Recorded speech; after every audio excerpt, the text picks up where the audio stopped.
Perfect. Today I want to give you an overview of the SBD. I wore high heels just to make it more challenging too. The SBDC, Small Business Development Center, our origins, what we do, how we can help you or someone that you know that's in business. And then so that you can impress your family and friends this weekend, I'm going to give you the top 3 marketing trends so far of 2018.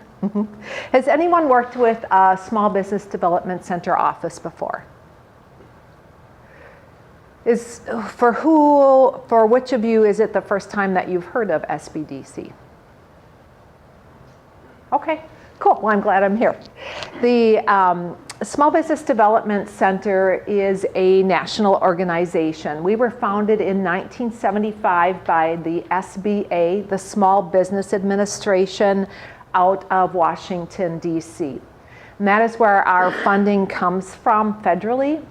We are located in every one of the 50 states and most of the U.S. territories. And we were set up to be the backbone and the champion for small business across the country.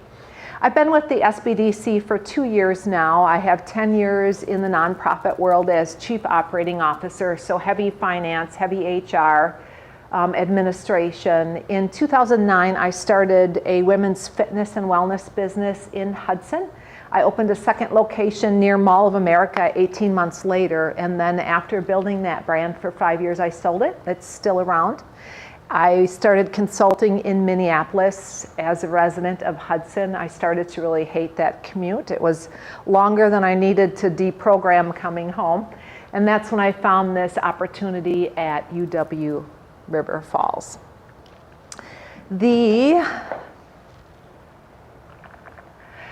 When the federal resources get to Wisconsin, they go to Madison and they are deployed through the university system. That's why I am SBDC and also River Falls. So there are 14 UW campuses that have an SBDC presence like myself. We also receive funding at the state level from UW Extension. And this is a really nice partnership between the university system and the SBA and the SBDC, where I have access on campus to, and this comes and goes, but professors that will reach out and say, hey, I want to work with a small business. We want to develop a marketing campaign for them, or we want to do a branding, or we want to do a case study. We have student interns or student workers that we want to place in a business. So there's a nice synergy between the campus and the businesses that I work with. And also we have access to the university databases. I didn't realize before coming to River Falls that some of the subscriptions are $25,000, $30,000 a year to have access to these databases. So that's a really nice tool that we have to work with our small businesses as well. I serve Polk, Pierce, and St. Croix counties. And what the small business development centers offer nationwide and beyond is no-cost business consulting, because we are federally funded. So I meet with businesses and do consulting for no cost. We offer low-cost programs. I'm going to highlight our flagship program in a moment. And then we also offer not unique, I guess it's unique, an alternative approach to help our small business clients travel the road to financing. That's one of my key strengths, is helping businesses put together loan packages. We work with traditional lenders such as banks and credit unions, but we work with non-traditional lenders such as Regional Business Fund, Impact 7, and WIBIC out of Milwaukee. So we can kind of expand how small businesses look at financing. And I want to take a moment to explain small business. So small business sounds, I don't know what's in your mind, but I think of like mom and pop small. But according to the SBDC standards, small business is really big. It's like 500 employees or less, and $5 million worth of income. To me, that's not small. That's pretty big, but it depends on the industry, but that's just kind of a ballpark. So when I say small business, we're the Small Business Development Center.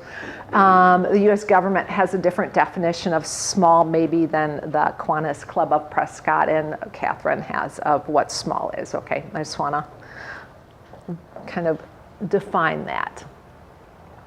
So this is what I did last year, just to give you an idea of kind of, and it was my second year on the job, just kind of our scope of reach. And I met my metrics. I have metrics in number of clients, capital infusion, and consulting hours. So I met with 123 business owners in my or aspiring business owners in my 3 counties last year. 19 of them started brand new businesses. I helped them put together loan packages for $3 million plus. The biggest, so one, just to put that in perspective, there was one, most of them were like $50,000, $100,000, but I had the home run client. I was so glad. I had a client that opened, they bought a resort. Actually, they bought it in Bayfield, but because they started in Hudson, I worked with them here, and it was 1.2 million. So I was on the books right away last year, first quarter. But that's the exception. Normally, we work with $100,000 to $250,000. So it takes a while sometimes to get to the 3 million, which is my metric goal on an annual basis. And 41 new jobs were created in my 3 counties because of the clients that I worked with. I do have one program that I want to talk about. It's our flagship program. I don't recommend it to everyone. I always approach a client just with a clean slate, listen to what's going on, and then recommend different programs that we have or other centers have. But the Entrepreneurial Training Program is really our flagship program across the state. And I have one starting in September. So it's a $1,000 program, but WEDC, Wisconsin Economic Development Corporation, gives each participant a $750 grant. So the cost to the participant for the 10-week program is only $250. And I'm going to tell you why WEDC supports this program so strongly. So across the nation, any industry, new business starts have a what percentage fail rate at year 1? Any guesses? How many businesses fail percentage-wise their first year in business? 50, 60. 50. 50. Yes, so out of 10 that start, 5 are gone within a year. At 5 years, how many do you think are still left? 2.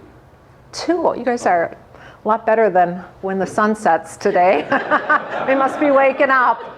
So that's an 80% fail rate at year 5, which is pretty significant. And I mean, it's a statistic, but if you're living it, that means you probably filed bankruptcy. You might lose your home, broken families. And just self-confidence wise, it's devastating. So that's the human cost. So we've been doing this program statewide for 7 years now. We've been able to track our similar statistics. So at 1 year, instead of having 5 gone, we only have 3 gone. So it's a 30% fail rate instead of a 50% fail rate. At 5 years, nothing's changed.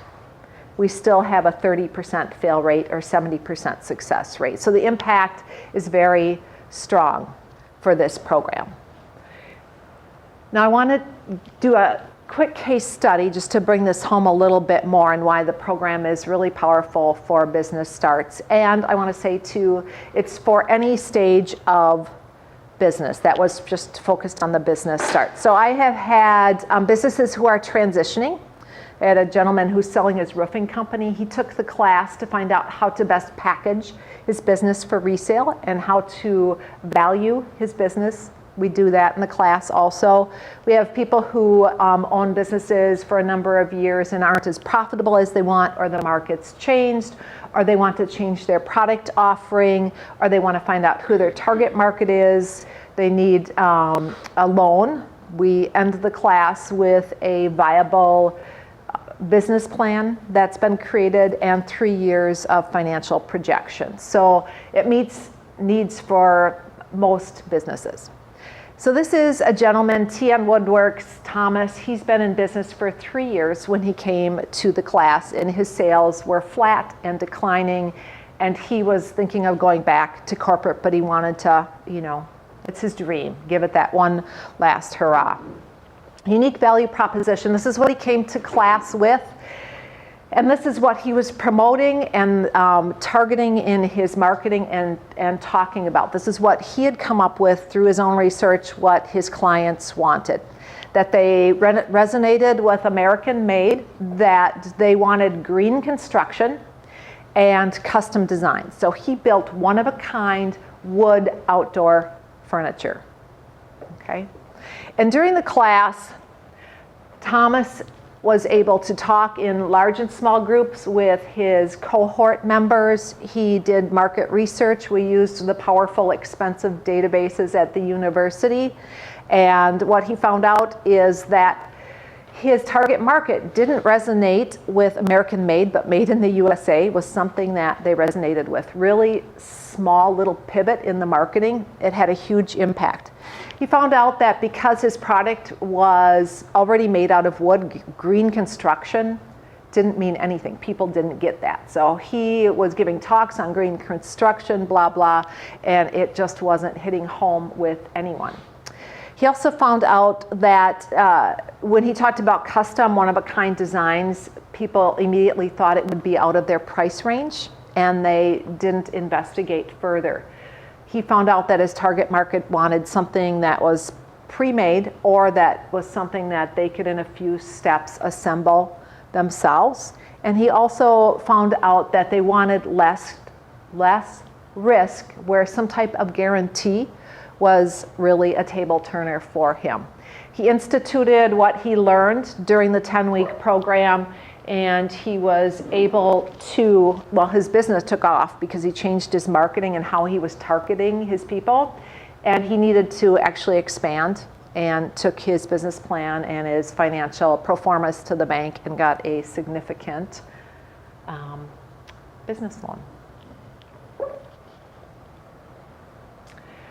So I work out of the St. Croix Valley Business Innovation Center. Has anyone heard of the St. Croix Valley Business Innovation Center?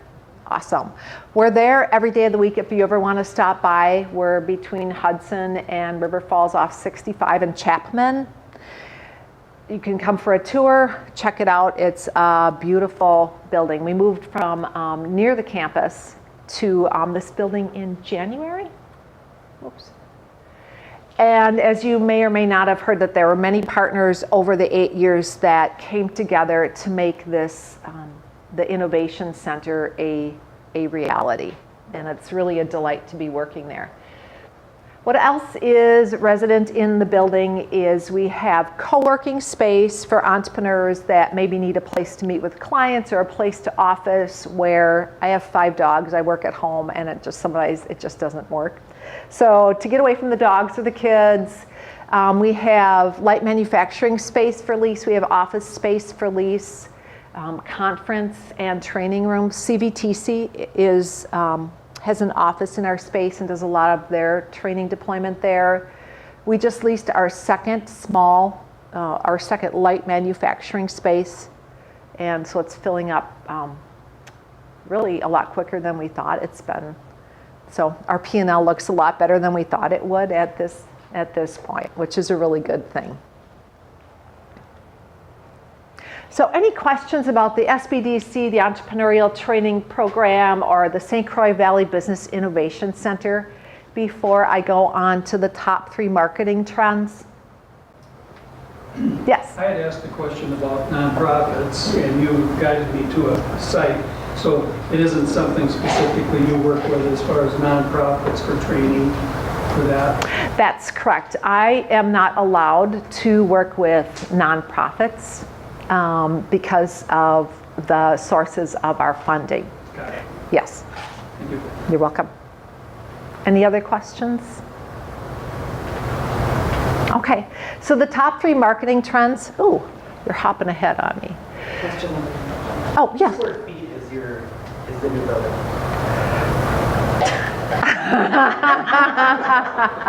I don't know. I mean, like the manufacturing facility, is it significant enough where? It's significant. It's 3 bays of 6,000 feet each. Oh, wow. Yes, Okay. yes. So I could calculate it. So that's half of the bottom floor. So it's between 24 and 30,000 square feet total. Great.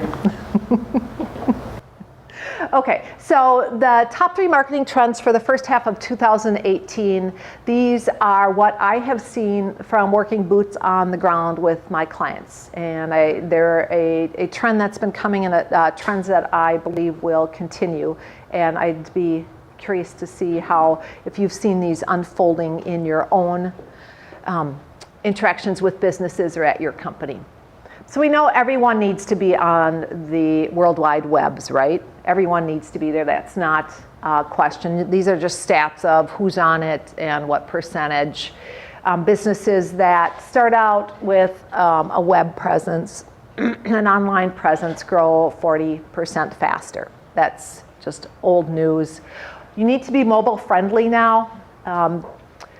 In 2014, the use on handheld devices surpassed the use on this type of device. So websites, e-commerce online, all needs to be mobile friendly. Otherwise, I think it's in like 3 minutes. If I'm on your site and I can't get the product I want in 3 minutes, I'm gonna go somewhere else. So it's really critical that you're mobile friendly.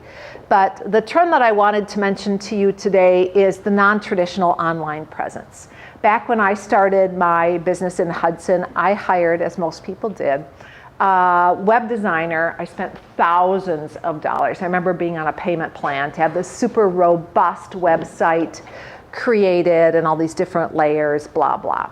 Well, technology has changed where now a lot of entrepreneurs, large and small, according to the SBDC, so up to 550 million, are doing their own websites or hiring a company to do websites on a free or low-cost platform such as Wix or Weebly, where you can create a really professional, nimble, easy-to-use website without a lot of work and without spending a lot of money, which means that a very nice, professional-looking website is accessible to everybody right away.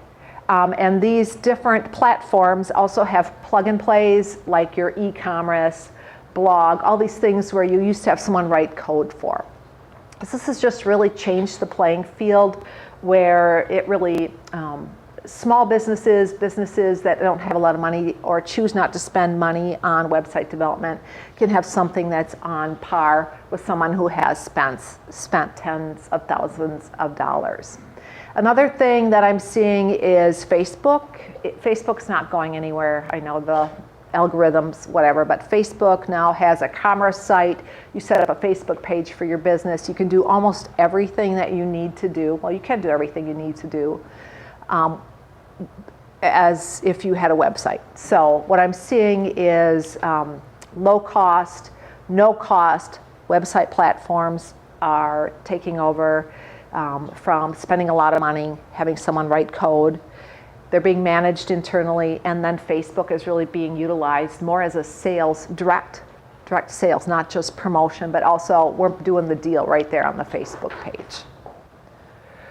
Trend number 2, so traditional marketing, where I tell you what you need to buy and why you need to buy it, and I overcome your objections, is really a thing of the past, where customers want engagement. So I have 5 dogs. I order all my pet stuff. I'm on auto ship with Chewy.com. You guys know what Chewy.com is? Okay. So I'm not, they all eat different food, whatever. Chewy.com has, do you know what live chat is? Okay. So when I'm on changing my auto ship, a little person's face and a name, Darcy, pops up when I am online, and Darcy says, "Hi, Catherine, welcome back. We want to get to know our customers better. what kind of dogs do you have?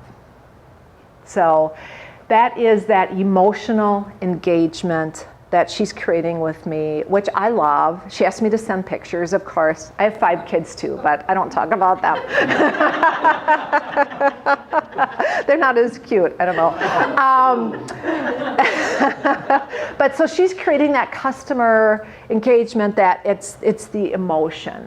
So other ways to do that are having forums, having the people behind the scenes. So people don't want to interact with your logo, your brand. They want to interact with your people behind the logo, behind the brand. So having profiles of your people, their likes, what they do in their free time, their real names is a way to create that customer engagement. Having a brand ambassador, I think of, it's outdated, but Apple had Steve Jobs. I mean, he was Apple, right? So you saw him and you knew it was Apple. So kind of the people behind the scenes, and then engaging with maybe like a contest or focus groups, anything to bring your customers closer in a personal, with that emotional touch way. That's number 2. And direct mail is back. Has anyone noticed this? Direct mail is really big, and then what took its place? Email. Yes, email marketing. So your inbox might be full of promotions, but your physical mailbox is not as full of promotions. And this is not your grandma's direct email or direct mail. What has happened is, with all the data, the databases like we have at the university, you can really pinpoint your demographic, so that in the olden days we used to just blast out a direct mail piece to everybody, right? Now you can pinpoint, so it's actually less expensive to do a direct mail campaign, because we have the technology to create a nice piece, probably in-house. We don't have to hire someone to design it, and we're sending out a much smaller number, but we're sending them to the people who are most likely to buy from us. And we're seeing demographic searches and people really rethinking their target market, which helps all of marketing and help sales for all businesses if you really know who's buying your stuff. And that changes, so you need to revisit that from time to time, which we do in our entrepreneurial training program. And the stats on the direct mail is that in your inbox, so email promotions, only 20% of people will open those, look at them. I have Gmail, and it sorts them into social and promotions, and I can delete hundreds at a time. And it's 77% of people actually will touch and look at the direct mail that comes to your mailbox. I usually look at it on my way up to the garbage can, but at least I do touch and look at it, and I do see promotions there that I wouldn't see that come to my email inbox. So that's direct mail is marketing trend number 3. These are what I'm seeing. This is what I'm seeing with my clients. This is what we're discovering in our class, and just overall in the SBDC network. Non-traditional online presence, customer engagement, and direct mail. Any other questions for me? How might we best give you referrals?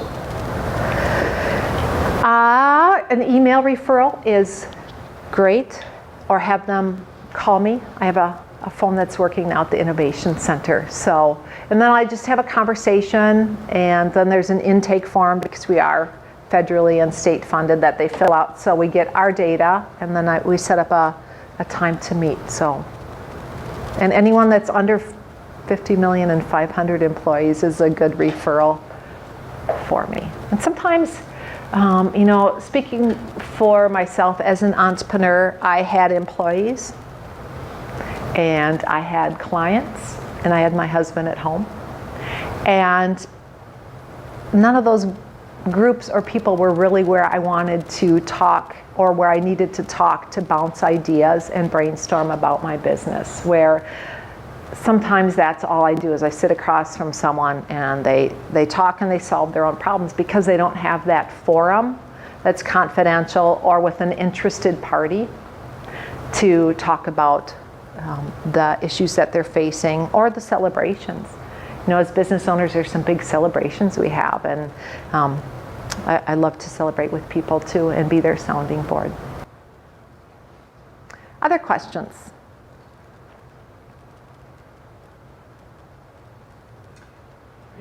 Thank you very much. Yeah, thank you.